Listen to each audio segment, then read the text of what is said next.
Bien,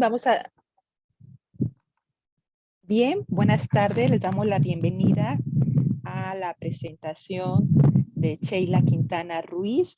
Estamos en la Red Mexicana de Mujeres Filósofas. Agradecemos su presencia y tenemos el honor de presentar a Sheila, ¿sí? Con su trabajo, con su conferencia que nos va a hacer la oportunidad de escucharla, ¿sí?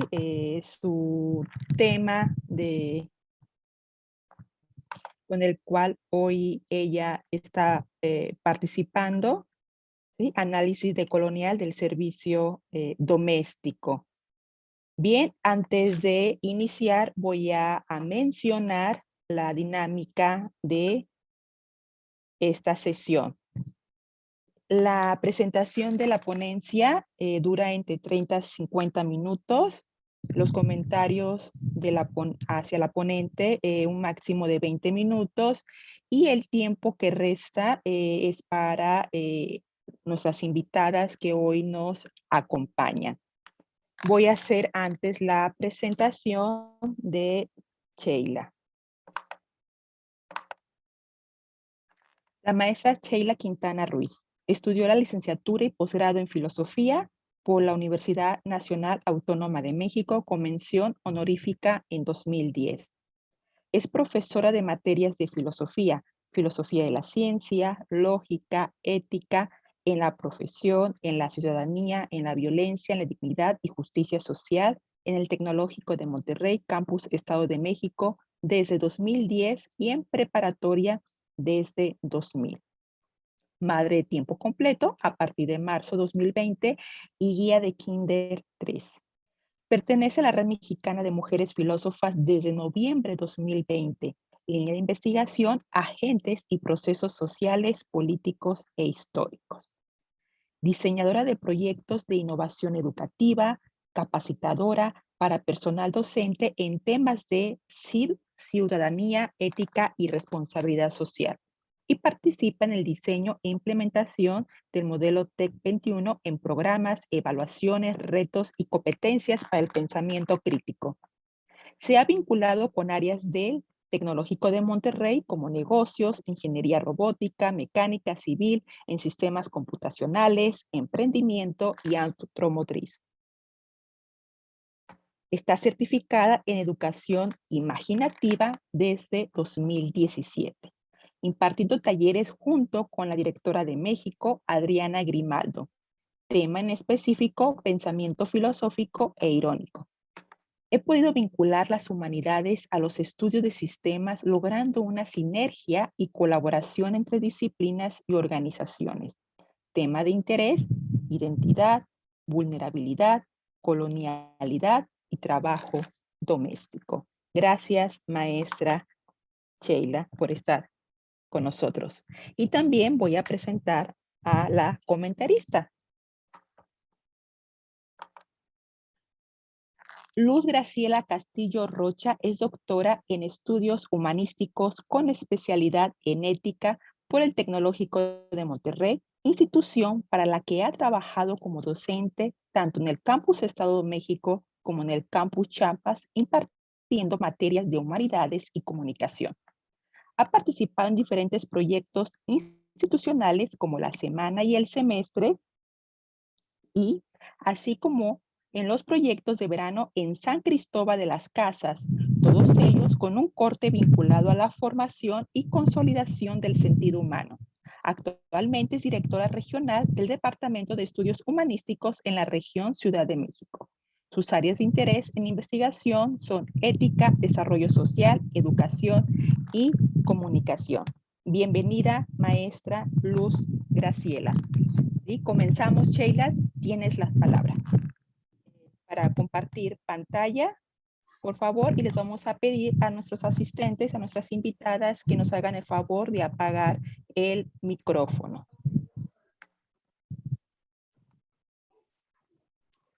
Muchísimas gracias, Minerva. Gracias por esta hermosa presentación. Pues bueno, yo primero que nada quiero agradecer muchísimo a la Red Mexicana de Mujeres Filósofas por darme la oportunidad, por invitarme, por empujarme a escribir. Hace mucho tiempo que no escribo y creo que se nota. Y de verdad, pues bueno, me da mucho gusto poder compartir con ustedes un interés que tengo hace mucho tiempo, ¿no? Yo espero ser muy rápida y concisa, más que mi propia presentación.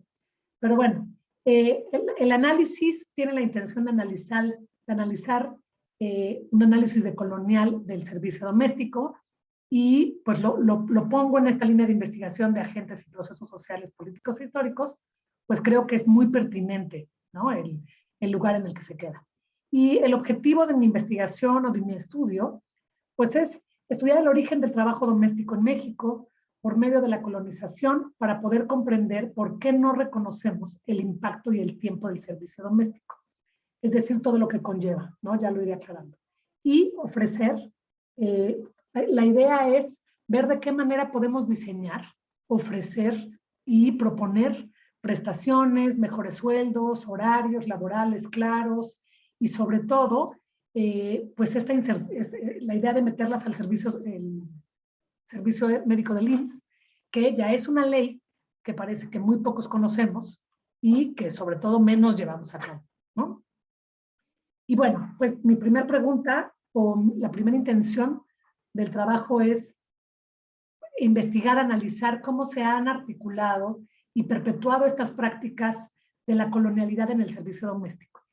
Y pues bueno, para lograr el objetivo reviso conceptos de colonización y de colonización desde el punto de vista de Aníbal Quijano principalmente y de Rita Segato, que son pues dos investigadores que la verdad es que me gusta mucho la forma en la que lo articulan, la forma en la que lo critican, pues, ¿no? Y expongo algunas nociones de Rita Segato con respecto a raza, transversalidad de género, que no es la intención, pero pues no hay manera de brincarla.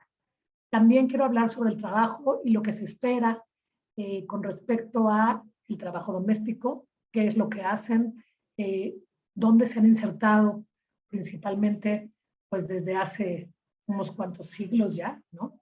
Y quiénes son principalmente las que la llevan a cabo. Pues la inquietud en este tema, la verdad es que surgió a partir de la observación en mi vida cotidiana desde que soy pequeña, ¿no? Que principalmente son mujeres mexicanas,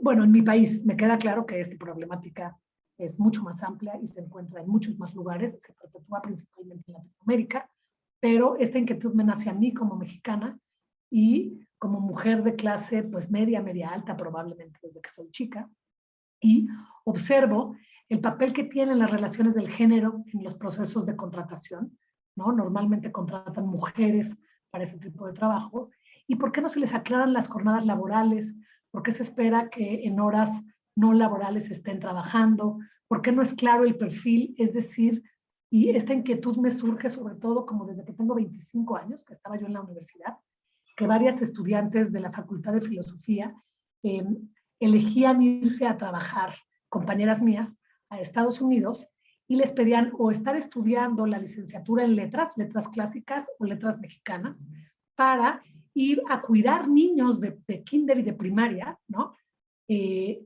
Como nanas para sus hijos, y ofrecían unos sueldos espectaculares y ellas no tenían que hacer ningún tipo de limpieza o trabajo en el hogar, ¿no? Y entonces yo observaba que aquí en México el perfil laboral no era igual. Hoy día, por ejemplo, con la pandemia, observo en la clase de mi hija varias mamás que tienen a sus empleadas domésticas pues ayudando en el trabajo de la educación, metiéndolas al Zoom, ayudando con las tareas, explicando cuál es la instrucción del profesor. Y entonces veo y me brinca mucho la diferencia entre el contrato que se les hacía a mis compañeras de la UNAM estudiando carreras afines, ¿no? Al lenguaje o a la educación, y hoy día la empleada doméstica, a la cual, por cierto, no está metido dentro del perfil el sueldo, ¿no? Y que no reciben ningún tipo de beneficio por hacer este trabajo, y no es claro, no es en ese sentido. Y la intención es que pues más adelante mi interés real es examinar el cruce entre colonialidad y lo que se deriva de esta en la esclavitud del siglo XXI, ¿no? Como hay un tipo de esclavitud en 1500, 1600, abolimos con la esclavitud aparentemente en 1800, y parece que hoy hay una esclavitud del siglo XXI en muchas áreas laborales, me queda claro, pero pues yo la quiero tratar específicamente en el trabajo doméstico. Para eso es que hago la lectura de Rita Segato y Aníbal Quijano. Y pues bueno, la intención es comenzar con una perspectiva del servicio doméstico y por qué asumo que hay una colonización en esta, ¿no? Y pues bueno, el Día Internacional del Trabajo Doméstico fue el 22 de julio, donde se informó que 2.5 millones de personas entre los 15 años y más se ocupan en el trabajo doméstico remunerado. Esta cifra representa el 4.5% del total de ocupados. Y asimismo, hay un acuerdo en la Encuesta Nacional de Ocupación de Empleo para el 2019 más o menos, que el 96.7% de las personas ocupadas en el trabajo doméstico remunerado lo hacen de manera informal. Es decir, lo que te comento, ¿no? No hay un contrato, no hay un perfil, no hay establecido un salario ¿no? Generalizado, no hay un estándar, es lo que te quiero decir, como el sueldo mínimo, por ejemplo, ¿no? Se paga y se decide dependiendo del empleador, dependiendo del lugar donde vive, porque también es cierto que en este país tenemos empleadas domésticas en diferentes sectores de la población, entonces no solo es de la élite, y esto también, pues, dificulta que se establezca un sueldo, me queda claro, ¿no? Y bueno, recientemente el Instituto Mexicano del Seguro Social dio a conocer que pues en junio ya se había dotado a de los 5 seguros que prevé la ley del Seguro Social a 23,057 personas que se sumaron al programa del piloto para la incorporación de personas de trabajo en el hogar. Es decir, ya hay esta ley, ya se están incorporando a personas, estamos avanzando, pero parece que sucede algo, ¿no? Y bueno, el oficio lleva existiendo en México colonial y no fue, perdón, el servicio lleva existiendo desde México colonial y no fue hasta el 2015 que se creó un sindicato que veía por estas personas. Sin embargo, a la fecha, este sindicato está muy lejos de poder garantizar un ambiente laboral adecuado para todas las personas que laboran como empleadas domésticas, ya que a la fecha el sindicato únicamente cuenta con 800 personas a nivel nacional y no hay una ley que castigue o no hay una ley que multe por no tenerlas en el servicio social, sino es una recomendación del Estado, ¿no? Que dicen, bueno, lo ideal es que las tengas, pero todavía no se formaliza, digamos, ¿no? Y si yo quisiera contestar la pregunta de por qué hay una colonización del trabajo y por qué persisten las condiciones, pues creo que las trabajadoras domésticas, además de laborar para complementar los ingresos del hogar, en muchos casos son los únicos sostenes de sus familias, es decir, la mujer es el sostén de la familia, de varones, de nietos, de hijos, y en varios sectores, pero pues las personas que trabajan como empleadas domésticas parece que se visibiliza de manera más clara, ¿no? El oficio de trabajadora doméstica pues se remonta hasta la época colonial, como les digo, pero constituye uno de los más legados de la herencia hispánica. ¿Y a qué me refiero con esto? Lo que yo quiero decir es, muchas de las divisiones que se hicieron cuando tenemos la colonización, pues hay una división de castas, una división de trabajos, una división de clases, ¿no? Para poder comprender quién va a trabajar en fábricas, a quién le va a corresponder cuidar pues, las tierras, quién va a tener derecho a tener tierras, quién va a tener derecho a trabajar en bancos y en ciertos puestos. Y desde ese entonces queda establecido pues la clase más baja, que depende sobre todo de etnias, ¿no? De las etnias más vulneradas, menos reconocidas, y aquellos que acceden menos a este mestizaje, digamos, pues, ¿no? Aquellos que están menos mezclados con la parte europea, pues van a ser aquellos a los que les va a quedar esta labor. En aquel entonces se pagaba, ¿no? El trabajo doméstico con el hecho de que estuvieran en casa, que vivieran, que tuvieran un techo, se les daba de comer, se les daba de la misma comida que comían pues los empleadores, ¿no? Y entonces, pues eso era una muy buena remuneración. Y hoy día se ha seguido como quedando como legado, ¿no? Como una práctica cotidiana, como una costumbre, pues que si ya la persona vive en nuestra casa y ya la persona come en nuestra casa, pues parece que no hay una necesidad de pagar eso, como si lo pudiéramos dividir, ¿no? Parece que establecemos y decimos, bueno, yo te pago un sueldo porque rentas una casa, porque compras una comida y porque vives. Pero, pues tú eres la empleada doméstica y vives aquí y comes aquí, pues pareciera que no hay una necesidad de establecer un sueldo, pues bien remunerado y no hay una necesidad de pagar de manera contundente, pues, ¿no? Y podemos observar que, pues, me estoy empezando a perder, así es que voy a volver a mis preguntas, ¿no? Y bueno, como les decía, ¿no? El colonialismo y su legado, pues es lo que les digo, parece que se quedó como una práctica desde aquel entonces, que se contratan, viven en nuestro hogar y se les paga. Lo tenemos y parece que la seguimos perpetuando al día de hoy sin necesidad de establecer características muy específicas y se abarca desde los inicios del ayudante indígena, las cuales no reciben un pago monetario hasta el día de hoy, ¿no? Recalcando que la mayoría de los individuos que trabajan bajo esquema, pues es informal, insisto. ¿Cómo insertarlo en esta idea de la esclavitud del siglo XXI? Pues bueno, pensábamos que los esclavos literalmente pues entendían que no recibían nada, que eran pues obviamente explotados, ¿no? Como personas que tenían que dedicarse a eso. Y hoy día lo que yo entiendo es que es una mano de obra barata, muy mal pagada. Y es como si la independencia de los hombres pues tuviera mucho más peso que una independencia de las mujeres, ¿no? Que es donde digo que hay como un impacto fuerte de que las mujeres siguen siendo como invisibilizadas en esta característica. Y quiero volver aquí.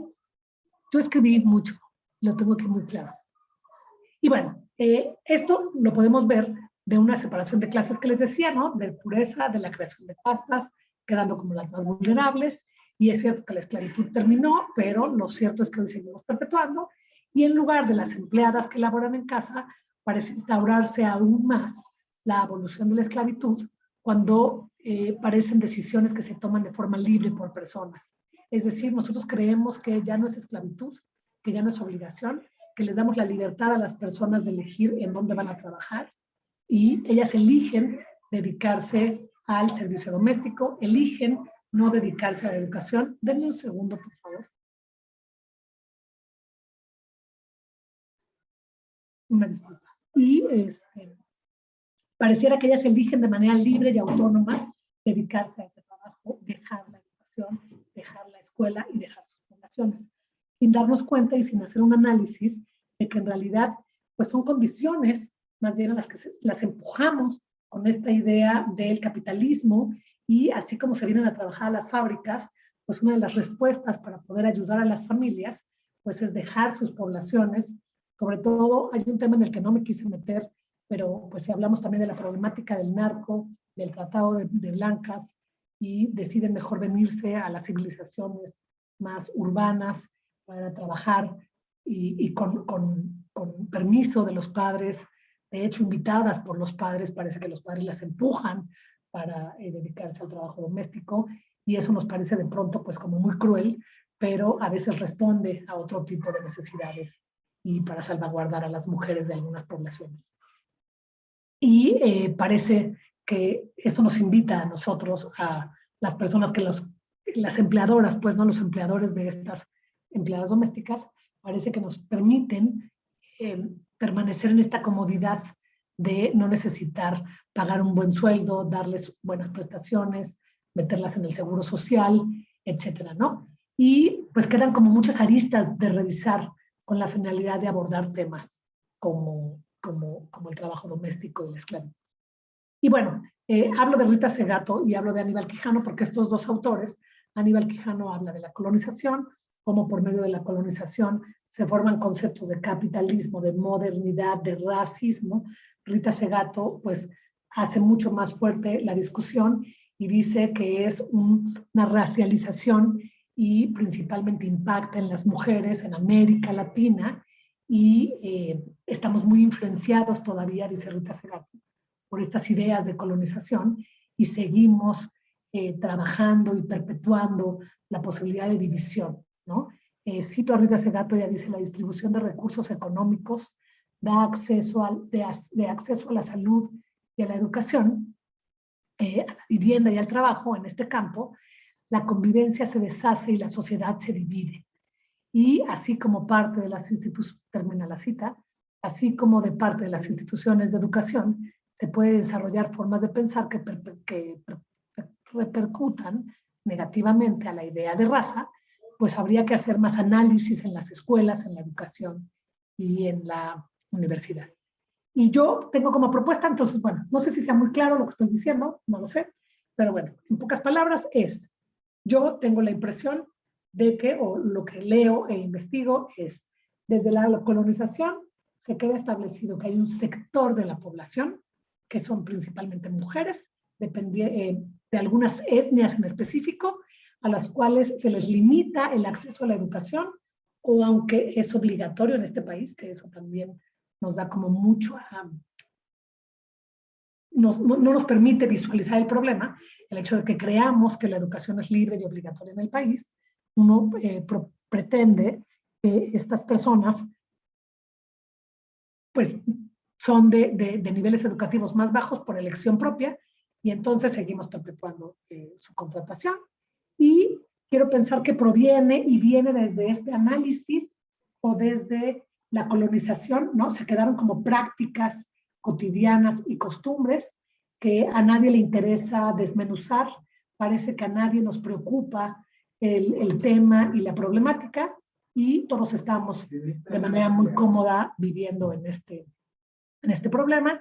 Y yo lo que quiero es hacer hincapié en que esto sucede, que sucede como una práctica colonialista y que hay que hacer algo más allá de estas leyes para haber acabado con la colonización, donde decimos que ya no hay esclavitud, donde afirmamos que ya no hay colonización.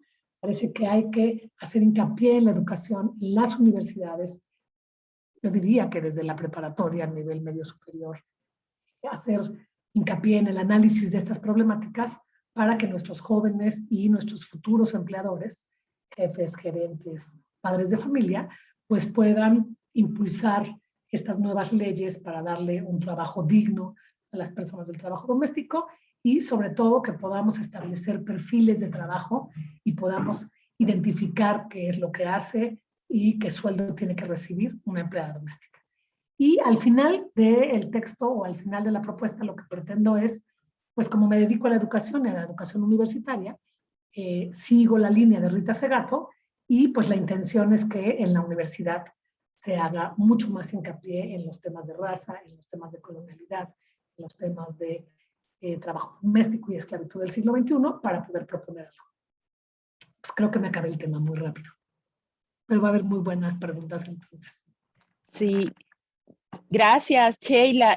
Muy interesante. Mira, ahora con la pandemia se visibilizó mucho la situación en este sentido, donde se vio la falta de derechos humanos, la discriminación, ¿sí? Y en el cual pues tenemos que trabajar mucho en este aspecto. Le voy a dar la palabra a la doctora Luz Graciela Castillo. Muchas gracias, muy buenas tardes. Pues yo muy honrada de que Sheila me haya invitado a comentar su trabajo y muy honrada de estar aquí compartiendo con ustedes este espacio, este círculo. Quiero destacar en primera instancia que me parece muy importante el tema que está abordando Sheila, en el sentido de que efectivamente hay ciertos grupos dentro de la estructura social y sobre todo dentro de una estructura social como la que vivimos, en donde su rol y sus comportamientos y los supuestos y los sesgos que existen a su alrededor, pues nos llevan a tener cierto tipo de comportamientos que de alguna manera continúan siendo excluyentes, continúan ignorándolos como sujetos. Sheila habló por ahí de cuestiones que tienen que ver con la libertad y la autonomía y que además no favorecen las condiciones de libertad y autonomía, que pues desde los derechos humanos todos estaríamos llamados a desarrollar y ejercer, ¿no? Es algo muy importante porque porque aquí también tenemos una conjunción muy relevante de fenómenos, desde pues la propia idea de la servidumbre que proviene de las épocas feudales, en donde efectivamente las prácticas llevaban a que el siervo se debe a su señor y los derechos del siervo vinculados con la subsistencia, pues solamente están ahí puestos en la idea de que pues hay que trabajarle las tierras, hay que recogerle la cosecha y el único derecho que obtengo yo en compensación por tratarse de formar parte de la servidumbre es la protección, entre comillas, porque es la protección de los recursos que el señor decida destinar hacia la servidumbre, los que de alguna manera me permiten la subsistencia. Y es bien impactante darnos cuenta que en esta idea de la colonización, pues precisamente quienes llegan en estos días que estamos conmemorando precisamente las fechas que tienen que ver con las transiciones entre el imperio mexica y el establecimiento del virreinato. Pues es precisamente, son las ideas que traen estos hombres que vienen a la conquista, colonización, disfrazada de evangelización de los europeos. Ellos son personas feudales. Y esta idea feudal acerca de la distinción y la estructura social y la violencia que esto trae inherente, pues tiene mucho que ver con el establecimiento de elementos de servidumbre. Se reproducen todos estos sistemas dentro de la estructura social de las colonias en América, y pues de alguna forma también nos van marcando cuáles son las diferencias sociales. Y esto permanece hasta la fecha, porque además no los hemos sometido ni a la reflexión, ni a la crítica, ni a los procesos que deberían representar una liberación o una apropiación del yo a partir de los procesos educativos. En un momento dado, la exposición de Sheila me evoca a Paulo Freire y la idea de la educación como práctica de la libertad y las carencias tan tremendas que existen dentro de la estructura y los sistemas educativos para favorecer precisamente esta autonomía y esta práctica de la libertad. También creo que es muy importante destacar en estos procesos de colonización que pasamos de estas ideas de la estructura estamental feudal y que las venimos a reproducir en América Latina con esta idea de la modernidad, porque la modernidad lo que nos hace es establecer la distinción entre lo público y lo privado. Y en esta idea de lo público y lo privado, pues precisamente el ámbito del trabajo doméstico representa un espacio privado. Es un espacio privado en donde pues no tiene que asumirse la cosa pública en relación a lo que sucede en la casa.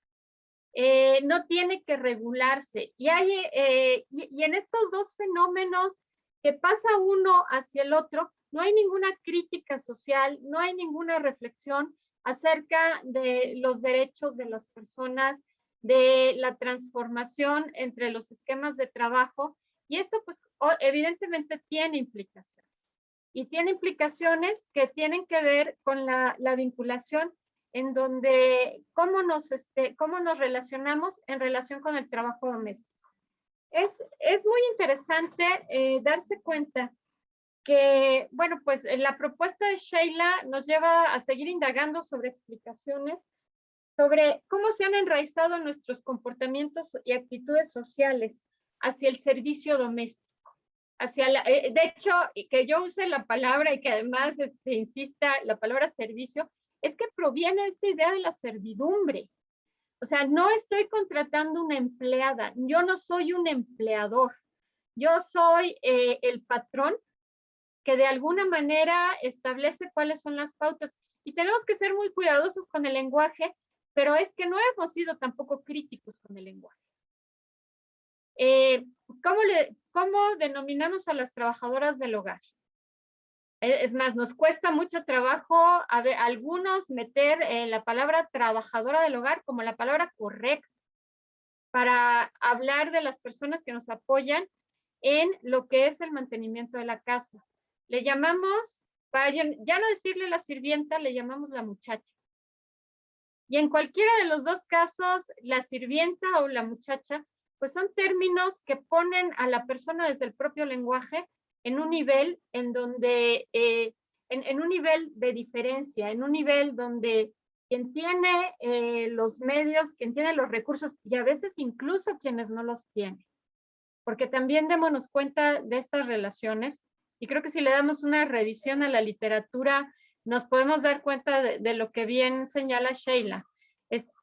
Con el hecho de que la trabajadora del hogar forme parte de la casa y tenga asegurado un lugar para quedarse a dormir y un lugar y cierto tipo de y alimentación, entonces ya podemos dar por hecho que estamos cumpliendo con ello.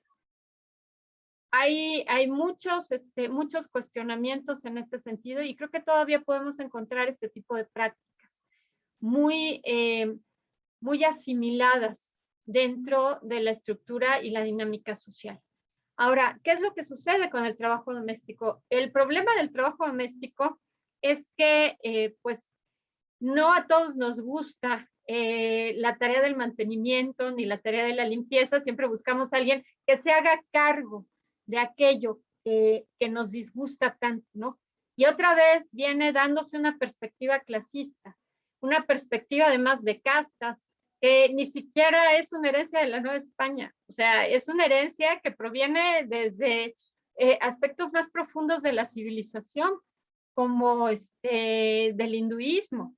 Es decir, ¿quiénes son los que están más bajos en los estratos sociales?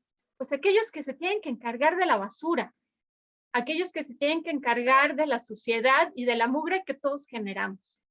Y esto sucede en el pequeño microcosmos doméstico y sucede en el macrocosmos de lo que es la vida en las ciudades. ¿Quién se ocupa de los trabajadores de la basura?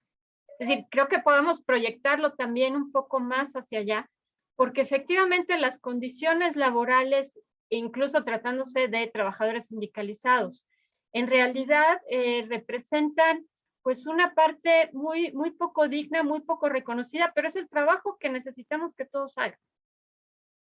Es el trabajo por el que estamos dispuestos a pagar, pero no estamos dispuestos a pagar demasiado. Es el trabajo por el que deberían estar agradecidos con que se le proporcione a las personas, y estoy hablando de manera irónica, con que se les proporcione elementos básicos para la subsistencia. Y la realidad es que no. La realidad es que estas ideas que hablan de la colonialidad, pues son muy densas, o sea, forman parte en gran densidad de nuestra cultura y de nuestras prácticas sociales, y que de alguna manera, pues, se ven reforzadas por elementos como esto que acabo de mencionar, acerca de decir, pertenecen al ámbito de lo privado. O sea, dentro de mi casa, el Estado no tiene por qué tener injerencia. Dentro de mi casa, las cuestiones no tienen por qué ser reguladas. A mí me llamó mucho la atención que de pronto Sheila habló del oficio. En realidad ni siquiera se trata de un oficio, porque no está de alguna forma, es un aprendizaje basado en la observación, basado en los talentos naturales, porque en realidad el trabajo el trabajo de las trabajadoras del hogar, pues es muy amplio, que van desde el cuidado de los niños, cosa que se aprende cuidando a los hermanitos o sea, formando parte de esa perspectiva, hasta la cocina, que otra vez se aprende no a partir de lo que de alguna manera uno formalmente haya estudiado o se haya interesado, sino a través de las prácticas que se van dando dentro del primer núcleo doméstico en donde se desarrollan estas capacidades, son precisamente las casas de las propias trabajadoras. O de alguna otra forma lo que la empleadora en su momento dado pudiera enseñarles. El hecho de que se haya formado un grupo organizado, ciertamente, y esté de alguna manera tratando de llevar a la discusión pública estos aspectos, pues tiene mucho que ver también con la cuestión de, otra vez, qué sucede entre lo público y lo privado. ¿Cuáles son los límites? ¿Cuáles son las dimensiones? ¿Cuál es el espacio borroso en donde yo puedo convertirme en empleadora? Y además, como empleadora, tengo que dar cuenta a las autoridades de las decisiones que tomo en mi propia casa. Ahí pues hay una defensa muy amplia por parte de quienes quieren mantener un status quo. Y en ese status quo pues hay cuestiones que implican la persistencia de una explotación. Porque otra vez tomamos esto, las trabajadoras del hogar en México, muchas de ellas no perciben un salario mínimo, no perciben prestaciones y además están de alguna manera conformadas a un espacio de trabajo y un horario de trabajo en donde el horario que la familia dispone es el horario en el que la trabajadora debiera estar presente. Nuevamente tenemos una idea de explotación y una idea de servidumbre muy arraigada, muy enraizada. Ahora, sí, efectivamente, representa una práctica del racismo y representa una serie de sesgos. ¿Por qué? Porque seguimos viviendo en una sociedad dividida, en una sociedad en donde quienes gozan de privilegios no están dispuestos a ceder, pero tampoco están dispuestos a alentar que estos privilegios, que además son muy básicos, porque son privilegios que tienen que ver con el ejercicio de los derechos humanos. El derecho a la educación, el derecho a la salud, el derecho a la alimentación son fundamentales y sin embargo, en el entorno social en el que vivimos, muchas veces esos derechos son privilegios. No es algo que se ejerce en los grupos excluidos. Y acceder a este tipo de privilegios a veces tiene que ver con esta vinculación del servicio doméstico, que pues si lo ponemos en el ámbito de la justicia, lo encontramos desigual, lo encontramos injusto y lo encontramos limitante. Quiero además establecer que hay una serie de elementos psicológicos que están basados en la cuestión educativa, que pues de alguna forma, en los que de alguna forma también interviene lo que menciona Sheila, en relación con el aspecto educativo. ¿Por qué? Porque la educación no es una educación liberadora, no es una educación crítica, no es una educación que me permita identificarme como sujeto, sino establecer que la salida que uno tiene muchas veces como mujer en los grupos de más alta vulnerabilidad, que son los grupos que pertenecen a comunidades excluidas, que pertenecen a comunidades pobres. La única salida para convertirme en un agente económico, pues tiene que ver con el servicio doméstico.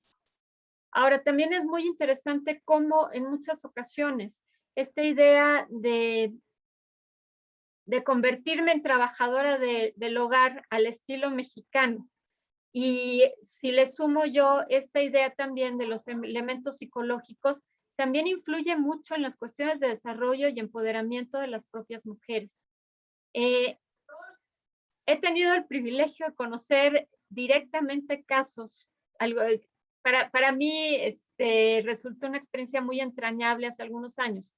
El conocer a una mujer ya mayor, ya andaría en aquellas épocas por los 50 años aproximadamente, quien contaba una historia que era absolutamente conmovedora, porque de ser una niña de 14 años, analfabeta, que llega a vincularse a una casa de una familia, pues yo diría de clase media alta mexicana, con una biblioteca, eso es lo que más me conmovía de la historia, se convirtió en una persona que se dedicaba precisamente a lo que era la curaduría de los libros, sabía recuperar muy bien los libros y llegó a ganar mucho dinero por su trabajo, porque además la empleaban para mantenimiento de diferentes bibliotecas. Pero ese proceso, yo creo que podemos encontrar estos procesos contándolos con los dedos de la mano, ese tipo de historias en donde la personalidad de quien empieza su trayectoria dentro de un esquema de trabajadora doméstica y termina en otros, o sea, y resulta precisamente la educación una forma de liberación, pues no necesariamente es la historia de cientos o miles de mujeres quienes de alguna manera encuentran la única forma de contribuir al entorno familiar a través de convertirse en trabajadoras del hogar, sujetas a condiciones que no están reguladas, porque efectivamente no se busca que haya una regulación y no se asume la responsabilidad por el cumplimiento y la búsqueda de un trato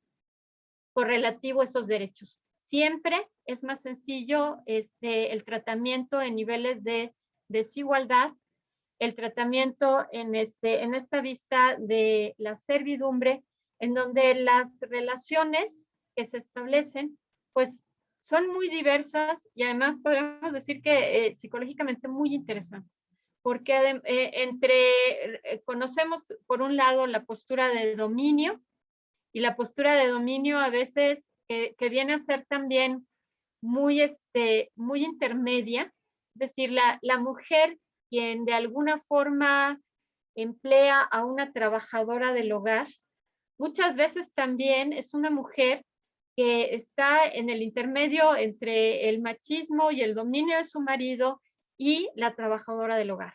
O sea, eso hablando de una generalización, pero puede ser un caso, ¿no? En donde lo mismo que ella aprende en esta relación de poder con su marido es lo mismo que refleja en la relación de poder con su trabajadora. Y en ninguno de los dos casos vemos que haya una idea de apropiación, de autonomía, de libertad, sino más bien la existencia de un vínculo social y una cuestión que pues termina de alguna forma reproduciendo relaciones de poder a nivel doméstico que son muy parecidas a la reproducción de las relaciones de poder entre diferentes grupos sociales. Yo sé que la idea del trabajo doméstico pues es fundamental porque forma parte de nuestra vida cotidiana y que muchas veces la reflexión crítica que hacemos sobre la vida cotidiana pues tendría que ver con si nos comportamos así en lo privado, cómo podemos ser congruentes en lo público, ¿no? Esa es una de las reflexiones a las que me lleva. Otra de las reflexiones a las que me lleva lo que está exponiendo Sheila es precisamente el uso del cuerpo, porque no hay trabajo más corporal que el trabajo doméstico, ¿sí? Por muchos aditamentos con los que contemos, es el uso del cuerpo y eso también tiene que ver con la servidumbre y eso posiblemente tiene que ver también con la idea de esclavitud que está planteando Sheila. La esclavitud muchas veces es profundamente corporal. Y en ese sentido, también cuando existen condiciones incapacitantes dentro de todos estos procesos, la falta de protección social y la falta de reconocimiento que tiene, pues implica que uno deja sus mejores, o sea, su único recurso para vivir en las manos de otra persona. Eso también tiene que formar parte de esta reflexión.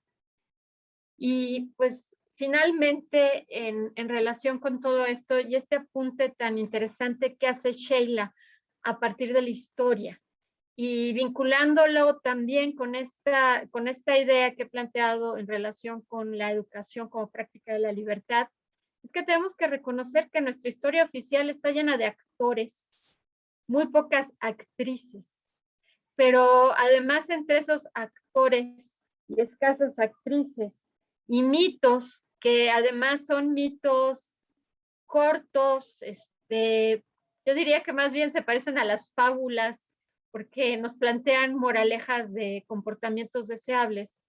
No es la historia de los grupos excluidos, ni de las mujeres, ni de los grupos sociales que nos conforman como país, ni de la complejidad social que tenemos, ni de las regiones y su vida actual. Hay momentos en que yo me pregunto por qué tenemos, digo, quizá esto ya es muy personal y tiene quizá que ver con las fechas, pero ¿por qué tendremos que conmemorar la caída del Imperio Mexica cuando en este país existe algo más allá del ombligo del mundo, que es México, Tenochtitlan? Existe el norte, existe el sur, existe Baja California y existe Yucatán. ¿Por qué tendríamos que pensar con esa centralidad tan profunda? Y ese es nada más un rasgo que tiene que ver con el aprendizaje de la historia. Nosotros una educación limitada, que además ni siquiera nos explica, sino que nos genera actitudes de decir, bueno, la colonización sigue en nuestras actitudes, sigue en nuestra falta de crítica y sigue quizá en nuestra poca disposición para ser críticos hacia esos procesos, pero además yo admito que no soy kantiana, pero hay dos elementos de Kant que para mí resultan fundamentales, y una cosa es atrévete a servirte de tu propio conocimiento.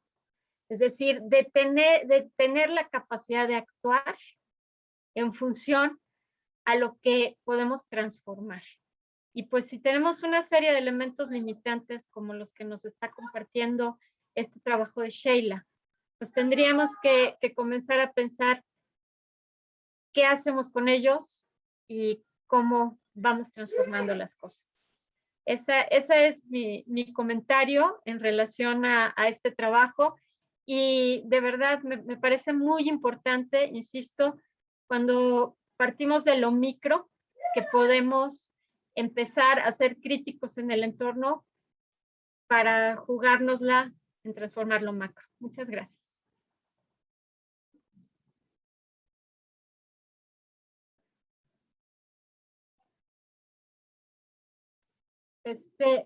¿Estás hablando, Minerva? Es que no te escucho. Tenía el micrófono apagado, perdón. Okay, no, perdón. Muchas gracias, doctora Luz Graciela. ¿Sí? Un aplauso, por favor, para la doctora Luz Graciela y, por supuesto, para Sheila. Bravo, bravo. Bravo, bravo. Vamos a dar ahora sí el espacio para hacer comentarios. Les voy a pedir de favor que las personas que quieran prender su cámara, no hay ningún problema, ¿sí? Y también les voy a decir cuál es la dinámica para los comentarios. La dinámica es, aquí abajito tenemos una carita de reacciones y hay una manita. Entonces es importante que ustedes suban su manita, que pongan su manita para darles el espacio para su participación. Nomás les voy a pedir que quienes no estén hablando, si tengan apagado su micrófono, porque los sonidos externos sí nos perjudican mucho, a veces no se entiende, y bueno, para no interrumpir el diálogo que estamos teniendo. Bien, voy a revisar quienes acaban de subir su manita para dar la participación. Por ahí creo que vi a Alejandra, así ya estoy viendo, ajá, es Montserrat, Areli, Carla Nolasco, voy a ver quién más tiene su manita, para participar. Bueno, voy a darle la voz primeramente a Montserrat Areli y posteriormente a Carla Nolasco. Gracias. Pues primero quiero decirles que disfruté mucho como de esta parte de la plática, y creo que el primer comentario que me gustaría dar, o sea, es de que desde mi punto de vista creo que este problema surge como desde la ignorancia de las personas como que están contratando justamente los servicios. O sea, creo que desde el mismo lenguaje, como ya estaban diciendo, desde referirnos como la muchacha que nos ayuda, y es que no nos ayuda, o sea, está trabajando y su trabajo vale la pena, ¿no? Entonces creo que es ignorancia, y pues es una educación que es muy difícil que se obtenga como en la escuela, porque es algo más social, ¿no? No es algo que te puedan enseñar en matemáticas o que sean reglas, ¿no? Es algo como más social, y es en cuanto al respeto. Sin embargo, o sea, creo que actualmente, o sea, como que ya hay muchas mujeres especialmente que están empleadas, que están trabajando dentro de, de varias casas. Y mi pregunta sería, ¿qué libros, qué material se puede usar para empezar a ver un cambio, ¿no? Porque está cañón que como ya la siguiente generación, pues ya aunque se les meta como este respeto, que se tenga más en cuenta que son personas y no hay que darles como un lugar más abajo solo por el trabajo que tienen, porque, o sea, están trabajando, ¿no? No se les debe reconocer menos, pero pues ya hay personas mucho más grandes que pues ya no están yendo, no sé, a la escuela, que son quienes están empleando, ¿no? O sea, como que, de qué forma se puede ayudar a decirles como, aquí hay un problema. Y ya, esa es como mi pregunta. Muchísimas gracias por la pregunta y además me encanta porque me das oportunidad. La verdad es que muy pocas veces en mi vida me pongo nerviosa y hoy fue una de ellas. No sé. Pero bueno, una de las primeras cosas que te diría es, fíjate que es bien interesante lo que dijiste, ignorancia. Y hay un chorro de textos y un chorro de autores que hablan, en lugar de decir ignorancia, es un sesgo de privilegio, es un sesgo de élite, ¿no? Y en este sentido, llego a la pregunta que haces con respecto a la educación y al hincapié que haces sobre que no es una disciplina que pudiera enseñarse como las matemáticas, y yo creo lo contrario, estoy convencida de que sí. El tema es que claro que no te voy a enseñar cómo respetar y cómo ser empático, eso pues es casi imposible, ¿no? Pero lo que podemos aprender en la universidad, en la escuela media superior, y yo diría que desde la primaria, así como aprendimos en estos textos de cómo fue la colonización y quién era Cristóbal Colón, pues podríamos aprender de conceptos de raza, podríamos aprender qué es colonización, cuáles fueron las problemáticas que trajeron, qué es el problema de castas, para qué se hizo, por qué teníamos que comentar y definir, bueno, no nosotros, sino los europeos, hacia Europa, y contar cuáles eran las características de los indígenas o de los americanos con respecto a las diferencias que había entre los europeos para establecer justo estas diferencias. En la medida en la que eso se va dando la comprensión de que hay pues una intención, probablemente no intencional, pero sé que sí lo es, ¿no? Que hay una intención de poner por debajo a cierto tipo de personas, que son las americanas, ¿no? América en específico, América Latina, y poner por encima a toda esta idea del europeo blanco, varón, etcétera, ¿no?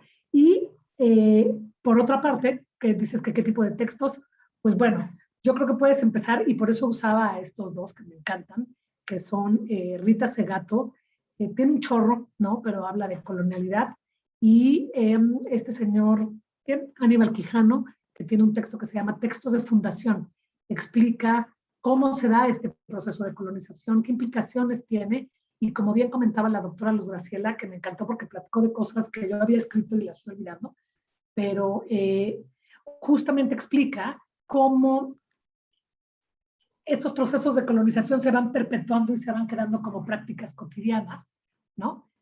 Hoy día, en la actualidad, y cómo el descubrimiento de América nos permite llegar a conceptos de modernidad a partir de haber encontrado un territorio, a partir de haber encontrado una cosa nueva, que son todas estas personas, ¿no? Todas estas culturas, y eso nos permite formar conceptos de modernidad, de capitalismo, de raza. Y en la medida en la que entendemos eso, entonces podemos irnos ubicando. Y hay algo también que comentaba muy interesante la doctora, que es, yo misma tengo una percepción y yo misma me formo una identidad de mí misma a partir de esa historia que estoy aprendiendo. Entonces, si yo aprendo que soy el país colonizado, que soy el indígena bárbaro, que no tenía manera de aprender y que no podía ser mejor, ¿no? Y que no podía salir adelante, y hoy lo llevo a las competencias olímpicas, para que me entiendas, ¿no? Si seguimos creyendo esta idea de que somos el perdedor, la caída de Tenochtitlan, pues nuestra propia identidad sigue siendo acepto el trabajo, acepto las condiciones, acepto lo que me das, porque no puedo dar más, ¿no? Entonces, ahí sería mi respuesta. No sé si la doctora tenga algo más que contestar.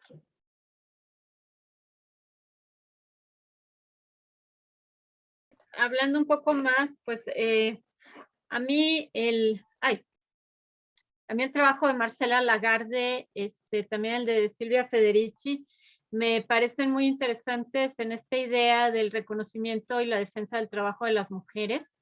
Y pues aquí, como menciona Itzel, efectivamente hay prácticas cotidianas que humanizan, que son justas, y prácticas que deshumanizan y se normalizan. Yo considero que parte del trabajo educativo, del trabajo formativo, y estos son la parte más sutil, yo diría, y menos sistemática de lo que es la escolarización, porque pues la escolarización y la educación tienen sus puntos de intersección, es precisamente la formación de la persona, ¿no?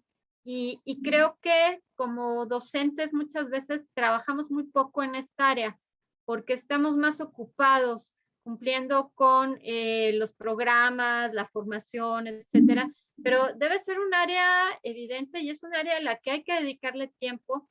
El problema es que son tiempos en donde uno tiene que conversar, uno tiene que invitar a pensar. A mí, en algún momento de mi vida, hace muchos años, cuando empezó a trabajarse el tema de filosofía para niños, a mí me parecía muy interesante, porque no es una historia de la filosofía, sino es enseñar pensamiento crítico a partir de lo cotidiano, es entablar conversaciones, es de alguna manera, y eso necesita buenos formadores, porque un buen formador no es una persona que se dedica a evangelizar, por decirlo de alguna manera, lo que es correcto o es incorrecto, ¿no? Sino que se dedica a enseñar a pensar. Y es muy poco lo que existe en el tiempo y en el sistema educativo encajonado o empaquetado como está en este momento para promover este tipo de situaciones, para promover el respeto y el reconocimiento en la convivencia.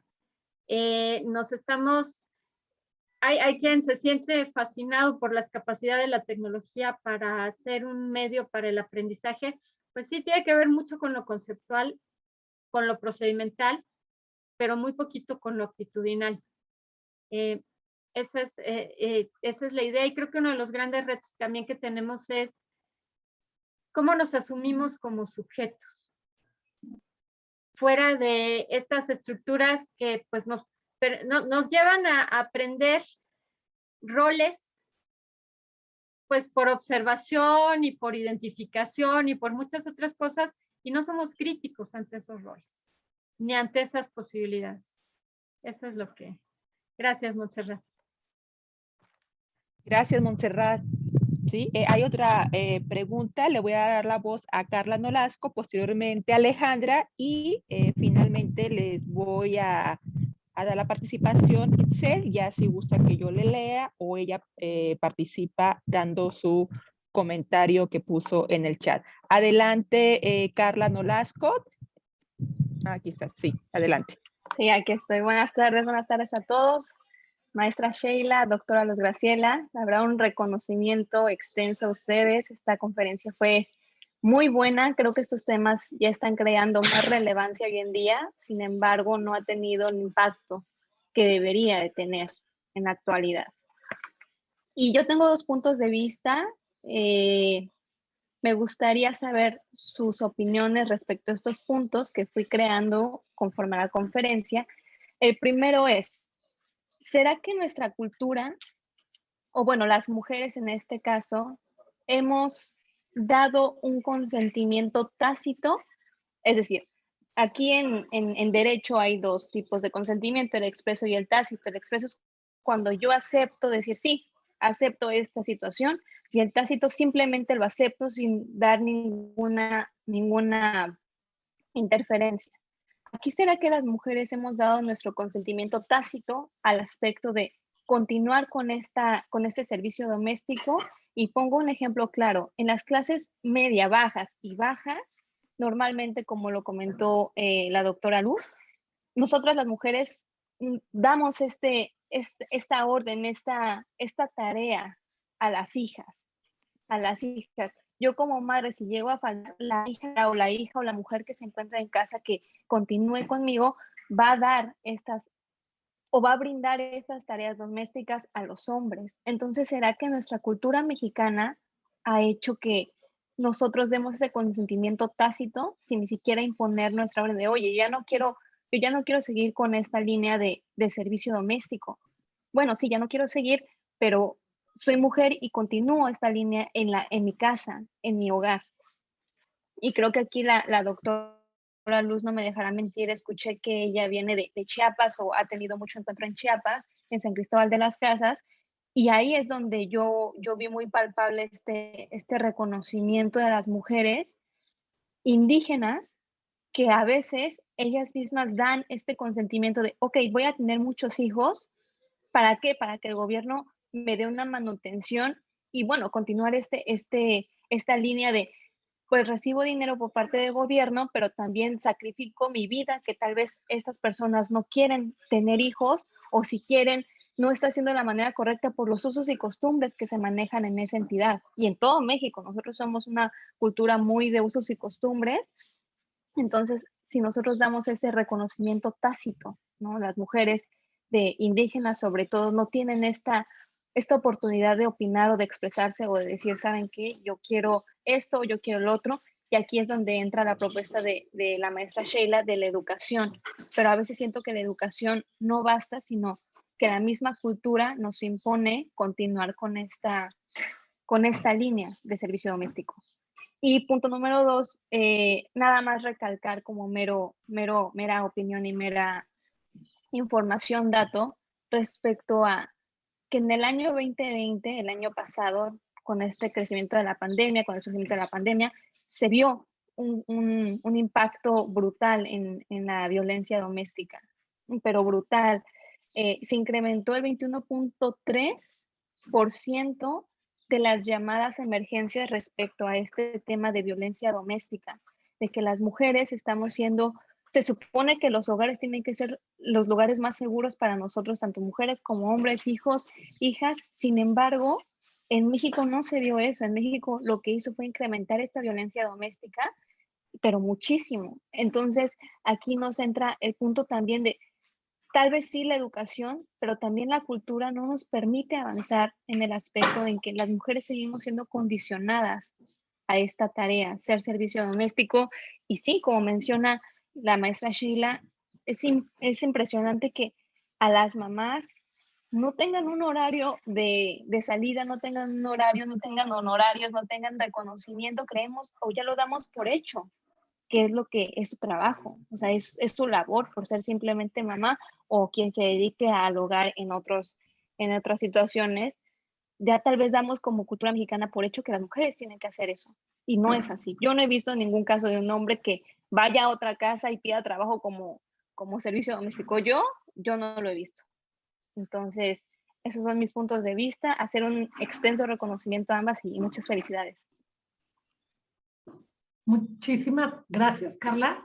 Y bueno, me das para charlar muchísimo, pero voy a intentar ser muy concisa. Primero, creo que efectivamente hay un consentimiento, y es como tú lo mencionas, pues, ¿no? Pero a eso me refería con esta idea de que se estableció que son las personas con menos recursos y con menos acceso a la educación. O sea, esta idea de tener hijos para que me ayuden a mantener la casa, por ejemplo, tiene que ver con el hambre, con la poca remuneración que reciben las madres, con los pocos tipos de trabajo dignos y decentes y bien pagados y con horarios. Tiene que ver con usos y costumbres, por supuesto, en cuanto al machismo y en cuanto a prácticas patriarcales.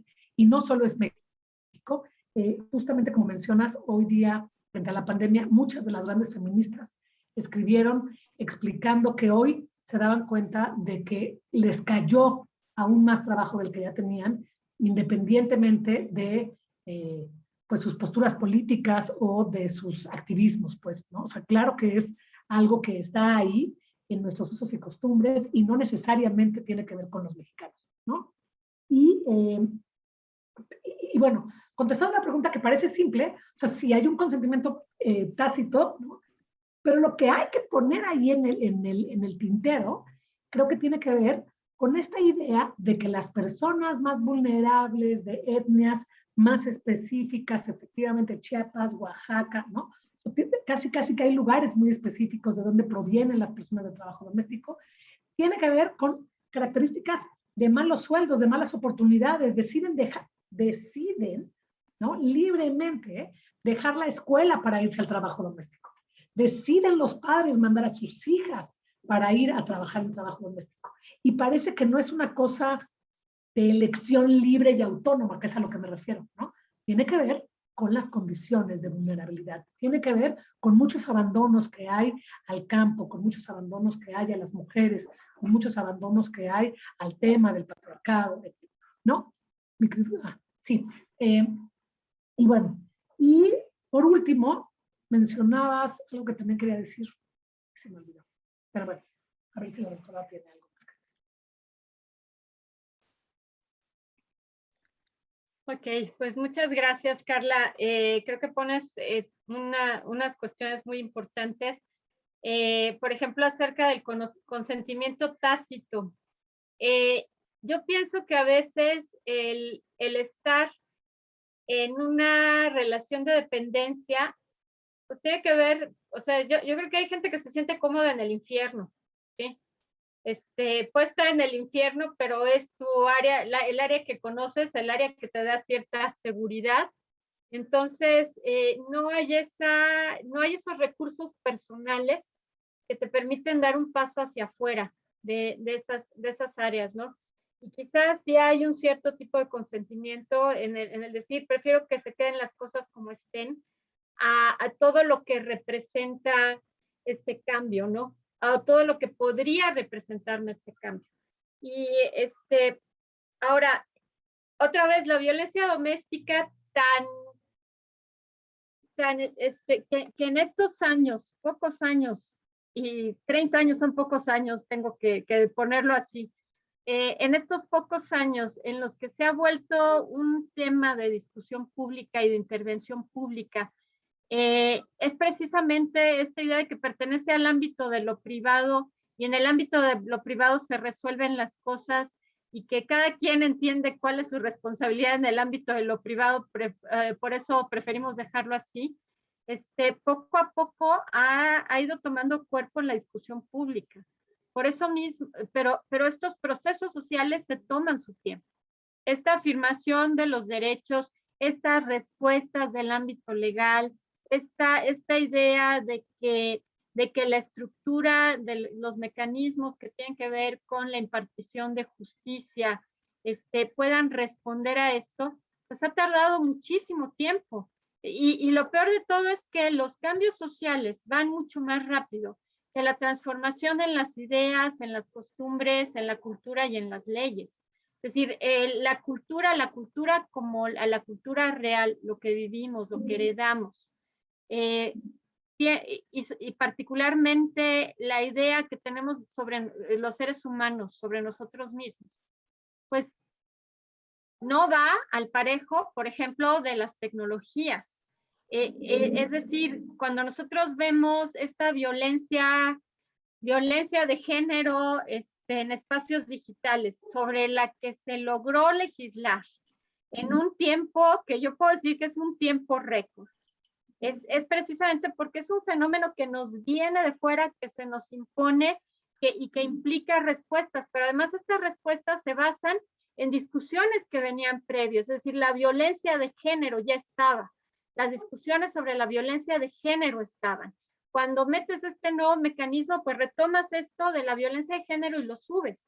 Pero es muy interesante ver cómo, por ejemplo, la cuestión hablando de cuestiones de consentimiento y hablando de las relaciones entre pareja, cómo se tardaron mucho tiempo en aceptar que que si el marido o la mujer, yo creo que también algunos maridos también tendrán esta cuestión, no consienten una relación, aunque estén casados. Se llamaba débito conyugal hace mucho tiempo, ¿no? O sea, la obligación de la mujer a aceptar las aproximaciones de su marido de manera sexual se llamaba débito conyugal.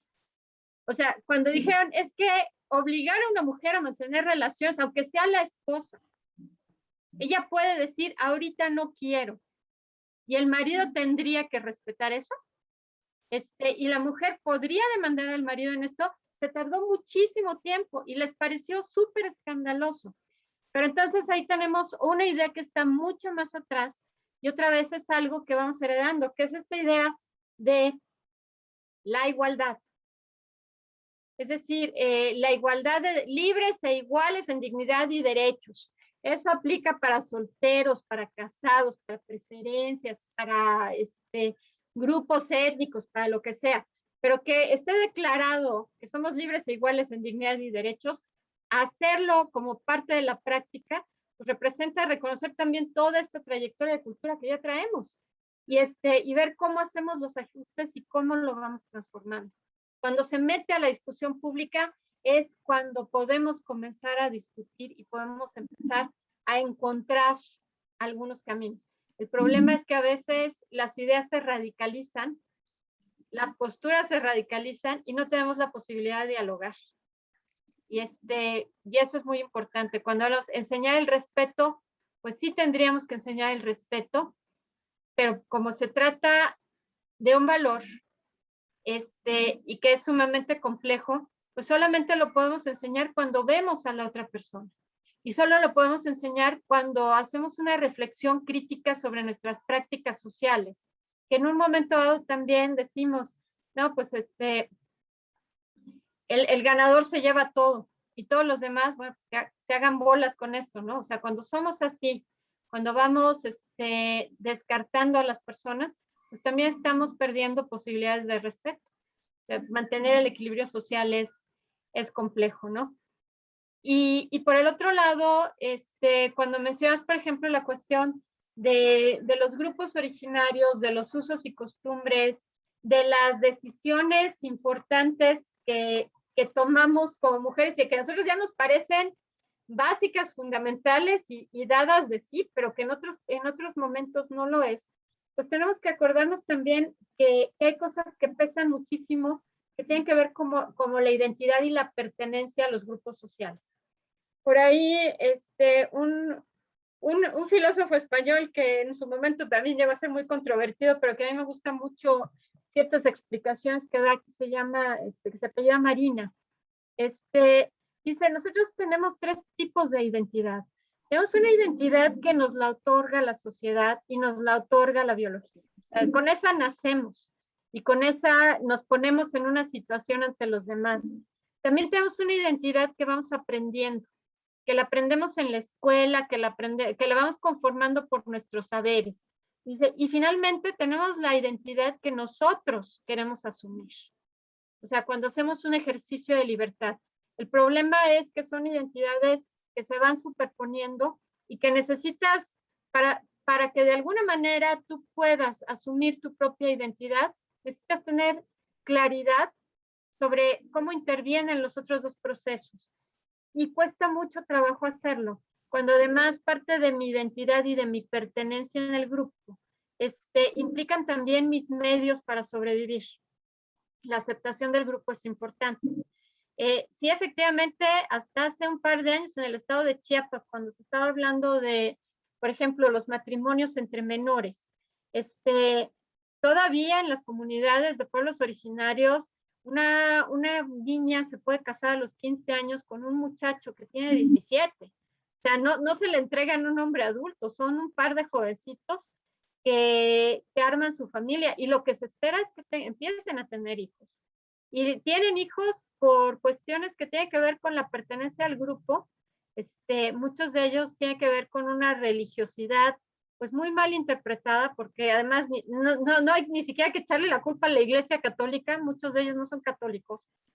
Tiene mucho que ver también con la sobrevivencia del grupo, pues sí son muchos hijos para contribuir a la célula familiar económicamente, y además tiene que, o sea, y efectivamente tú ves a la niña de 8 años cargando a su hermanito de 2, o sea,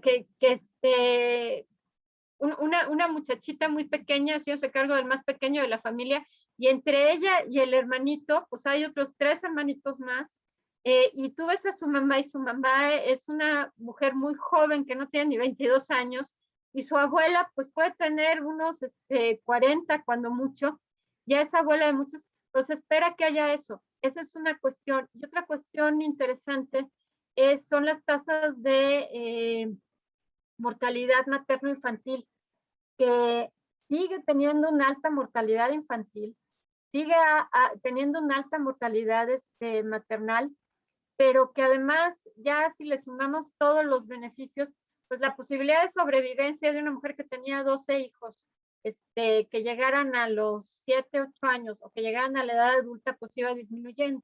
Ahora, como ya contamos con más recursos y una responsabilidad de parte del Estado en cuestiones de salud, pues aseguras la sobrevivencia de todos los niños. El detalle es si precisamente esto se sigue reproduciendo porque no hay esos elementos y porque no se ha sabido incluir en estos procesos. Es decir, no se trata de incorporar a rajatabla ni de pensar que son obligaciones.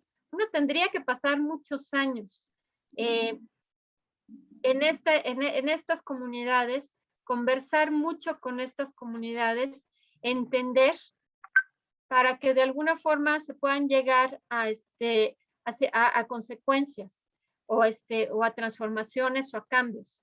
Lo más aventurado que me ha tocado ver es, por ejemplo, aquellas mujeres jóvenes que formando parte de su comunidad, identificándose con su comunidad, llega un momento en que toman la decisión de abandonar la comunidad en la que viven y buscar una carrera, terminar la preparatoria y hacer una carrera en donde hay universidad. Es una decisión arriesgada porque lo que se espera como parte de esa identidad otorgada socialmente es que se casen y tengan hijos.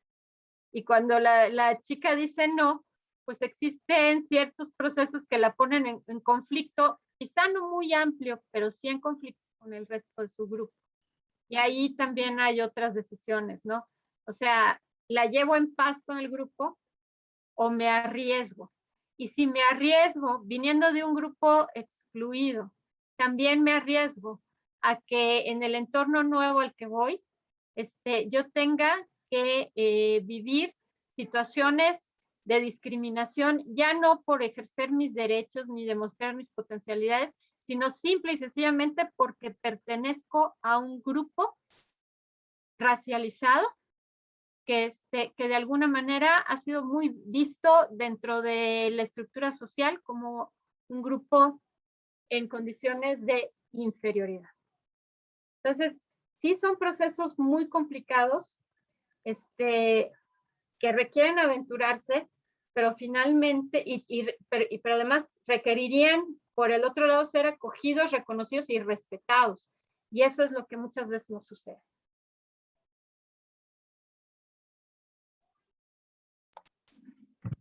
Bien, voy a dar la palabra, gracias, voy a dar la palabra a Alejandra, ¿sí? Y posteriormente le daré la palabra a Itzel. Bueno, voy a leer su comentario, ya que me dice que no tiene micrófono, ¿sí? Y, bueno, Alejandra, te doy la palabra.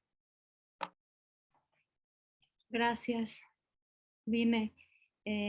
Sheila, de principio agradecerte que tu participación y bueno, que te hayas aventado confesando con toda la confianza de sentirte insegura.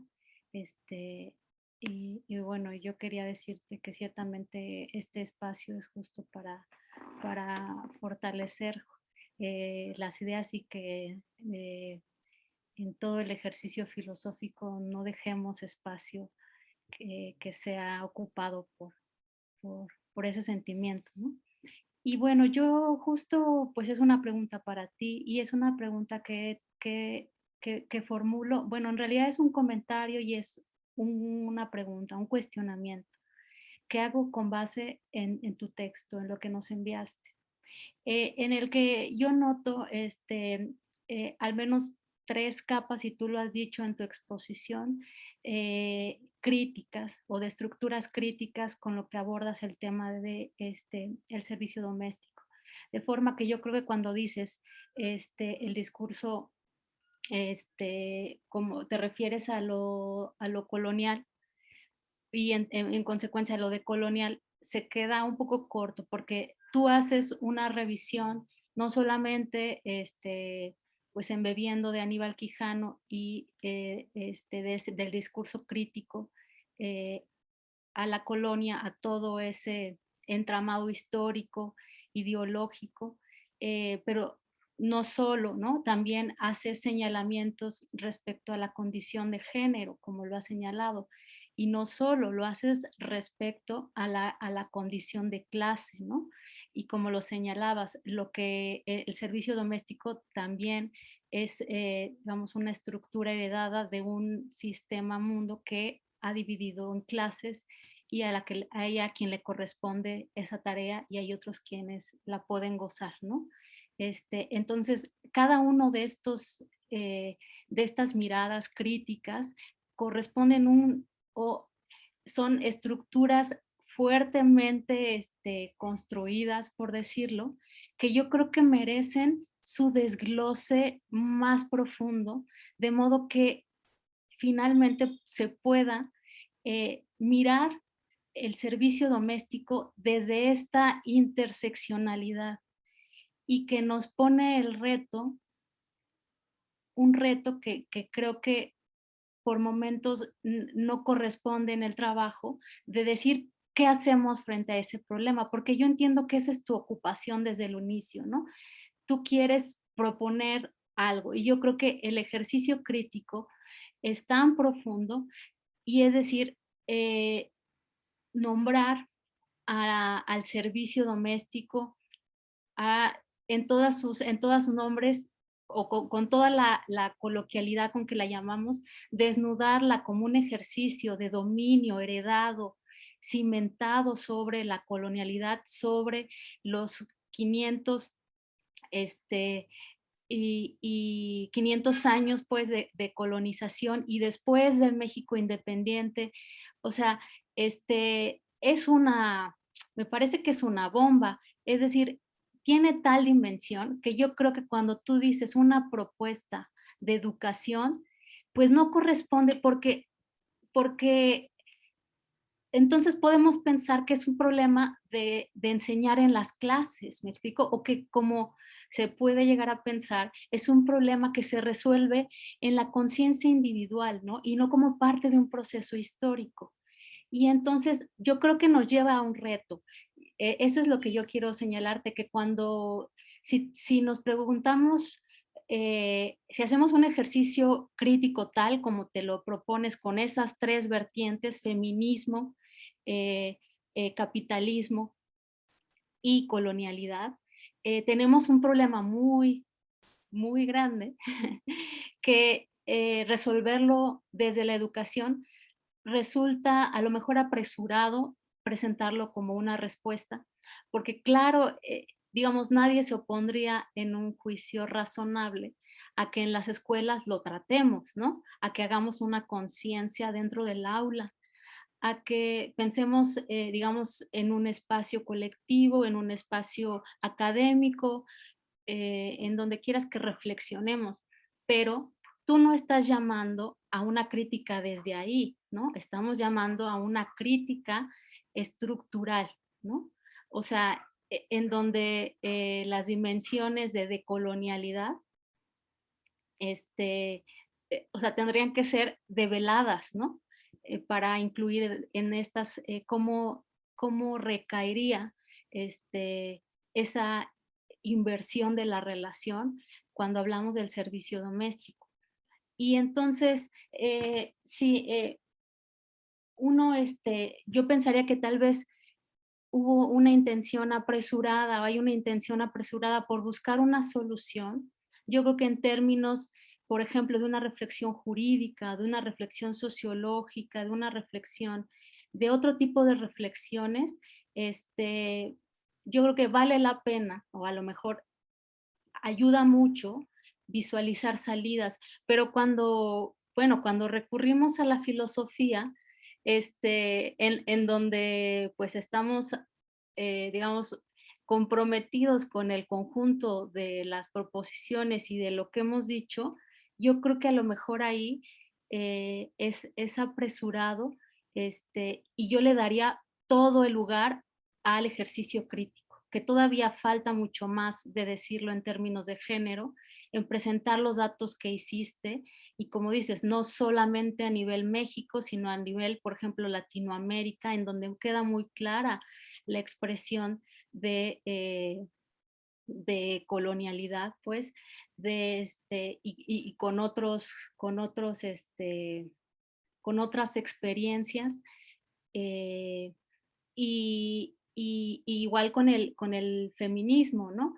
O sea, porque ahí estamos en una línea como el abolicionismo para el caso de la prostitución. ¿Por qué no apostar por su abolición? ¿Me explico? ¿Por qué no comprometer con que es una práctica que finalmente está basada en que unos pueden y otros no pueden, que unos tienen que servir a otros? Vaya, solo estoy interpelando, pues, porque creo que la riqueza de tu trabajo está en seguir profundizando sobre esos elementos, eh, y y bueno, pues que por ahí me iría a fortalecer lo que hay de mucho, y que la verdad que es muy, muy interesante, y en la medida de la intersección también, como en las discusiones actuales sobre feminismo, ¿no? Cómo conciliar clase con el discurso de raza, ¿no? Bueno, que va muy de pegado con la colonialidad. Cómo compartimos, ¿no? Cómo hacemos compatible todo eso. Yo creo que a mí se me hace que va más de ese lado, o eso es lo que yo esperaría corresponde al tamaño de la propuesta crítica que haces para revisar el servicio doméstico. Muchísimas gracias, porque la verdad es que cuando lo reviso, justo, pues lo estaba revisando antes de presentar, ¿no? Decía, híjole, es que cada tema, cada palabra, cada encuentro, ¿no? Cada detalle me da como para seguir profundizando. Es que es increíble, parece hasta interminable, ¿no? De pronto se me antojaba muchísimo, claro, yo ya trabajo muchísimo y tengo una hija y creo que no puedo, pero o sea, si me dedicara a hacer un doctorado, daría para hacer un doctorado esta investigación. Creo que tiene como mucha profundización de cada uno de los temas, ¿no? De colonialidad, colonialismo, raza, y podrías irte, de hecho, me encanta la interseccionalidad porque de hecho, pues es evidente y es necesaria resaltarla, pero podría hacerse desde una sola línea, pues, ¿no? Crítica. Sí, sí es un tema que a mí me ha, como que creo, y me gusta que me lo digas porque creo que encontré por fin un tema que me interesa mucho trabajar, ¿no? Que es un tema que nos acontece como mexicanos, como latinoamericanas, como mujeres, como pues no blancas en el sentido europeas, pues, ¿no? Y finalmente nos acontece porque somos parte de las empleadoras. Entonces, ya no estamos en la parte del servicio doméstico, pues, ¿no? Y entonces creo que sí hay mucho que puntualizar, que investigar, que delimitar y que seguir criticando. Entonces, pues sí te lo agradezco muchísimo porque le falta mucho, pues mucha profundización, y casi que me parezco a la pregunta de Carla. Una de las razones por las cuales me encantó presentarlo aquí, ahora que mencionaba la doctora, las dos autoras, pues me encantaría que si alguien conoce textos, ¿no?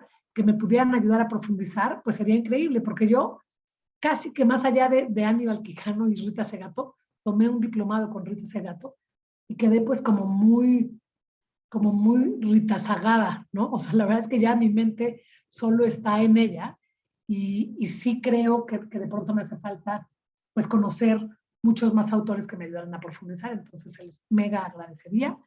Y pues gracias, mil gracias por el espacio, por la oportunidad, por el empuje. Yo me declaré que no iba a hacer nada en el seminario y Alejandra me dijo, no, sí. Entonces, la verdad es que lo agradezco muchísimo porque sí, creo que ya me encontré, digamos, ¿no? Entonces, pues gracias y gracias por estos comentarios, los anoto. Y pues si tienen bibliografía, yo feliz y encantada. Bien, ¿habrá algún otro comentario más? Sino para dar el comentario que nos hace Itzel. Ella me dijo que no tiene micrófono, entonces se los voy a leer. Son varios comentarios los que hace Itzel. Dice, de acuerdo, así como hay prácticas cotidianas que humanizan, que son justas, hay prácticas que deshumanizan, se normalizan y nos formamos de acuerdo a lo que nos dicen que son o somos. Y posteriormente dice, criminalizan el color, la etnia, la religión, y así crecemos y así nos sentimos. Y posteriormente hay otro comentario de ella. Efectivamente, como dice la doctora Luz, las prácticas de este tipo son cuestión de educación, cultura política, ejercicio legislativo. Muestra de ello son nuestros comentarios cotidianos como él nos va a mandar, sin clase, sin saber inglés, es indígena, de un entorno rural. La escuela, el sistema educativo, debe permear, pero no es suficiente y no es su raíz, viene más allá. Quizás una visión de país, un proyecto de nación. Y ya, ¿sí? Gracias, Itzel, por tus comentarios. Vamos a escuchar a Sheila. Gracias. Y justo creo que suma al comentario de Alejandra, que es, pues sí parece que es una práctica, un uso y costumbre, que se va quedando como una herencia que tenemos como individuos, pues, ¿no? Que podemos tomar la decisión. Pero, y me encanta esta idea, ¿cómo podemos seguir tomando esas decisiones de manera individual? Pues porque se nos es permitido, porque no hay alguien que lo regule, porque no hay como bien lo dices al final, no hay un proyecto de nación con respecto a esto.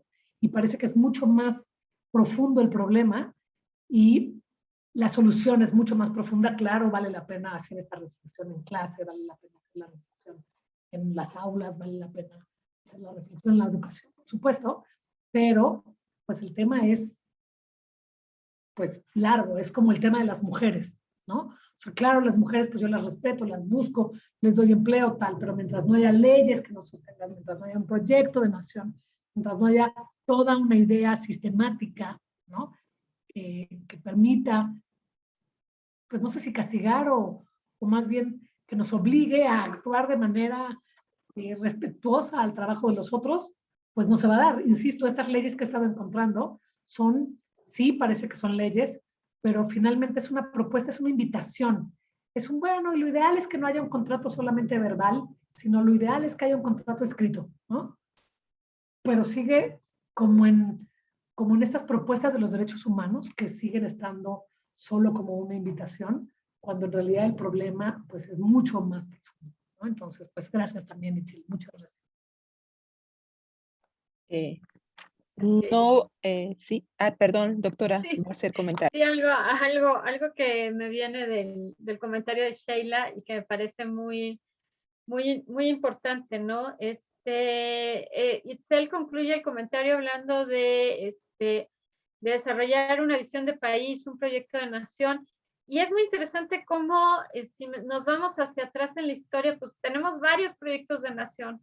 Pero el problema es que estos proyectos de nación otra vez son, o sea, tienen la mirada centrada en modelos, en formas de percibir la realidad, en formas de querer lograr o hacer, que muchas veces pues, fueron traídas de fuera, no se generaron desde dentro y además buscaron mucha unificación quizá no al límite de otros estados-nación que se dan por ahí entre el siglo XVIII y XIX, sino pensando que esta homogeneización pues, nos abre las mismas posibilidades y oportunidades de desarrollo.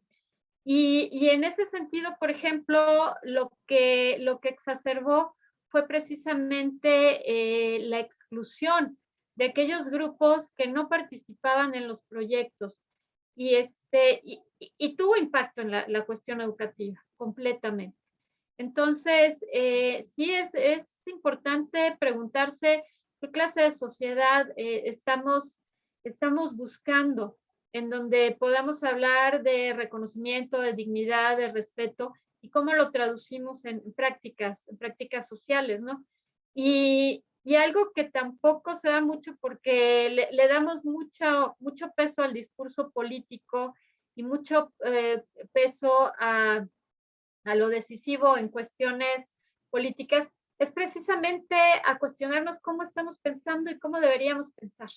Esa idea de las epistemologías del sur, por ejemplo, que tanto tiene que ver con la cuestión de la decolonialidad, pues a lo que nos dice es, a ver, no es el modelo que viene de fuera, ni es la idea centralizada, es pensar de alguna otra forma cómo nos tenemos que vincular entre nosotros y con el entorno. Y qué clase de personas tenemos en qué clase de sujetos tenemos que consolidarnos para poder de alguna manera pues aspirar a una vida decente y a una y también a una forma de vida que pues ya es inevitable decir debía ser sostenible. Esos son los puntos importantes, ¿no? Y cuesta mucho trabajo, insisto, cuesta mucho trabajo porque venimos de modelos estructurales, piramidales, en donde hablar del ejercicio de poder es darle el poder a unos cuantos para que tomen la decisión por muchos, y que en esos muchos, pues lo único que se espera es que uno acate lo que se define sin tener una reflexión al respecto, ¿no? Eso quería comentar. Muchas gracias. Sí, gracias doctora, hay otro comentario ¿qué les digo? Rosalía Guillén, no sé si tú quieres hacer el comentario que pusiste en el chat.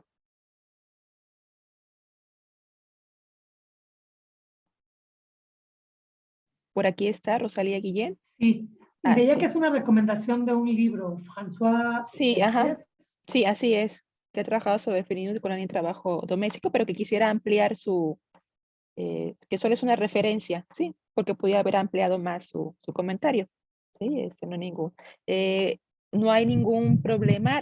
Recuerden que las invitamos a que puedan prender su cámara, sí, y bueno, ¿hay algún otro comentario más que quieran hacer? Ana Lilia Rodríguez, te doy la palabra. Ana Lilia, ¿quieres hacer la felicitación? ¿O lo comento? No, solamente estaba yo despidiéndome de Sheila y felicitándola. Okay. Gracias, Ana Lilia. ¿Sí? Bien, sí hay otros comentarios de Lucía Ontiveros y posteriormente de Alejandra. Le voy a dar la palabra a Lucía. Ahí hay otro, perdón, no vi una manita que estaba más abajo. Ah, Sheila, sí. Perdón. Sí, entonces Lucía, por favor. Ay, gracias, Mine.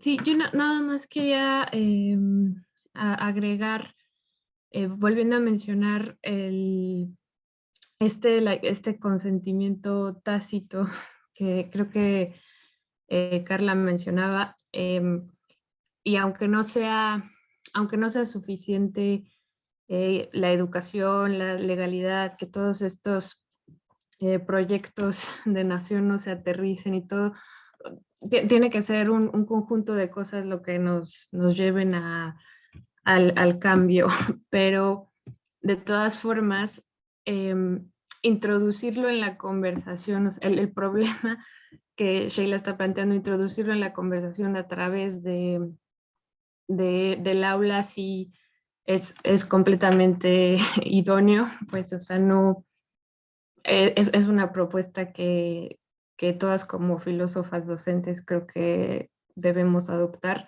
Simplemente hablarlo, incluso en la cotidianidad, que también lo mencionan, o sea, para que todo pueda unirse. Y sí, o sea, para aterrizarlo, pues hay que concientizar, y una forma muy importante de concientizar es la propuesta de Sheila, o sea, completamente rescatable, y mientras más concientización se haga, pues podemos deshacernos de ese consentimiento tácito que nos hace estar en un error. Lo propio del error, como dijo Sócrates, es que uno no se da cuenta que está en el error. Entonces, introducirlo en la conversación en todos los ámbitos, creo que sería muy valioso. Y eso es todo. Muchas gracias, Sheila.